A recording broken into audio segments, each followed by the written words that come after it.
The president's withdrawal was a complete and utter catastrophe. The images of people hanging off of planes and desperate parents handing their babies over the airport walls to soldiers are seared into our country's collective conscience.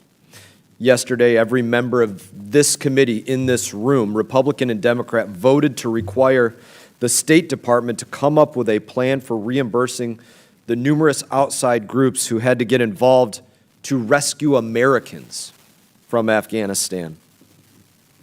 I can guarantee that private citizens flying 7,000 miles across the world to rescue Americans and those that worked alongside America for 20 years was not a product of the State Department's good planning and order. That was a product of chaos and a failure to plan.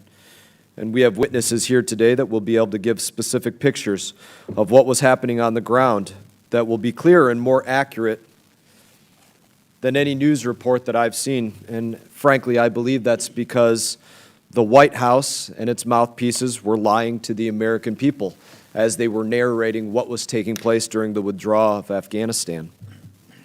I have no doubt that your eyewitness testimonies will demonstrate a clear failure to predict or plan for the worst-case scenarios, as we do when we plan military operations. I'm grateful to each of you for appearing here today. Command Sergeant Major Jake Smith specifically is here in his personal capacity.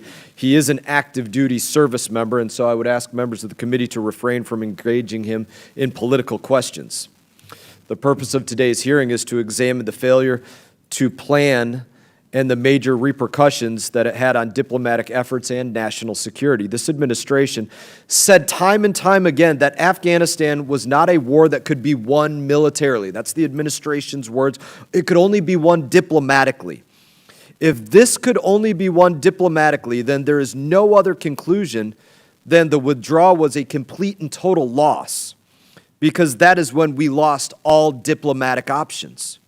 The literal failure to plan was completely erased the potential for on-the-ground diplomacy and created a black eye for the United States standing abroad and national security at home. I'm going to say this. I wrote black eye in my comments when I wrote this. This isn't a black eye. Black eye does not come close to constituting what took place, what it is for America with the withdrawal of Afghanistan. I don't know the appropriate word to say what exactly that is, but black eye is not the right one. In the words of the administration's spokesperson, Jennifer Psaki, the mouthpiece, the president asked for a review from his national security team. He asked them not to sugarcoat it, and he was provided with a clear-eyed assessment about the best path forward. These are the words of Jennifer Psaki. She said that the president was the ultimate decision maker. He was the decision maker who chose September 11th as the initial drawdown date. He was the decision maker who pulled the people with the guns out before the people without the guns. The decision maker who collapsed the operations at HKIA Airport. It was President Joe Biden, the ultimate decision maker. He decided to make the decisions, and none of those decisions in that process of the withdrawal, they weren't made in the Doha Agreement. That's not when they were made. They were made by the ultimate decision maker, Joe Biden. Americans asked after the withdrawal, how could the intelligence have gotten it so wrong? But I find it to be clearer each and every day that the intelligence didn't get it as wrong as Americans thought. It was the ultimate decision maker that was refusing to listen to the intelligence being given. Again, in the words of the White House spokesperson, Jennifer Psaki, the president believes there is not a military solution. This will require a diplomatic solution. She said that the president was clear from the beginning that we anticipated and planned to have a diplomatic presence on the ground moving forward. Why then did we see a repeat of Saigon with diplomatic personnel being evacuated off of the roof of an embassy, though that is exactly what President Biden said would never happen? It's because of a failure to plan for Murphy, a failure to plan for a situation when things don't go exactly perfect, exactly as you planned them. It's basic military. A failure to plan meant that the security of diplomatic personnel could not be guaranteed, and as a result, there's no diplomatic presence on the ground today. Again, in the words of the administration spokesperson, Jennifer Psaki, the United States will retain significant assets in the region, as the president talked about, over-the-horizon capabilities to counter the potential reemergence of the terrorist threat. That's garbage. Any over-the-horizon capabilities that we had to deal with terrorist threats were wiped out almost immediately, and it has only gotten worse. From the onset of the withdrawal and the decision to abandon Bagram Airfield, our capabilities were diminished and our security deteriorated. The Abbey Gate bomber was a member of ISIS-K who had just been released from the Bagram prison. Now, in the 2 years since, Afghanistan has essentially become a Club Med for terrorists. ISIS is using it as a training ground, though fighting with the Taliban. The Taliban is sending welfare payments to al-Qaeda fighters. There are no over-the-horizon capabilities to deal with that. It's the opposite.